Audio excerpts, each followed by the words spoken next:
ఇప్పుడు మీకు చూపించబోయేది మూంగ్ బజ్జీ, పెసరపప్పుతో బజ్జీలు. అంటే మా కజిన్ వాళ్ళకి హోటల్ ఉంది నిజామాబాద్లో. తను చెప్పిందనమాట, అక్క ఒక్కసారి చూపియి మా హోటల్లో ఇవి ఎంత ఫేమస్ అంటే అసలు చాలామంది ఇష్టంగా కొనుక్కుంటారు, చాలా బాగుంటాయి.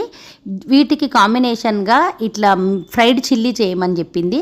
సేమ్ చేసి చూసినా దీంట్లో ఆనియన్స్ వెయ్యము, సోడా కూడా వెయ్యము. ఇంత సాఫ్ట్గా ఎట్లా వచ్చినాయి అనేది ఆమె ఎట్లా చెప్పిందో అట్లనే చేసిన. మీరు కూడా ఒకసారి ట్రై చేసి చూడండి. జస్ట్ దీనికి 5 hours నానబెట్టుకోవాలి పెసరపప్పుని, 4 to 5 hours. తర్వాత ఈ పెసరపప్పుని ఎట్లా గ్రైండ్ చేసుకోవాలి, ఇంకా దీంట్లో ఏమేం వేసుకొని ఈ బజ్జీలు చేసుకోవాలి, ఇవన్నీ కూడా చూడాలనుకుంటే మన ఛానల్ నేమ్ కింద ఫుల్ వీడియో ఉంది. ఒక్కసారి ఆ లింక్ క్లిక్ చేస్తే మీకు ఫుల్ డీటెయిల్గా ఆ ఫుల్ వీడియో వస్తుంది. ఒకసారి చూసి మీరు కూడా ట్రై చేయండి.